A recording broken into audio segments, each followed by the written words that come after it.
అయితే పరిశుద్ధాత్మని పొందుకున్న మనము, శక్తితో నింపబడిన మనము మరి ఏం చేయాలి అని వాక్యము ఇంకొంచెం ముందుకు వెళ్ళి చూస్తే, ఆయన అంతటను పర్యటించుచు మేలు చేయుచు. ఇది చాలా ముఖ్యమైన అంశం అండి.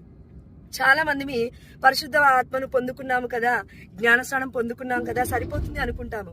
కానీ యేసయ్య ఏం చేస్తున్నారంటే మేలు చేస్తున్నాడు, అంతటను పర్యటించుచు పిశాచ శక్తికి లోబడిన వారందరినీ కూడా స్వస్థపరుస్తున్నాడు. ఆమేన్, హల్లెలూయా.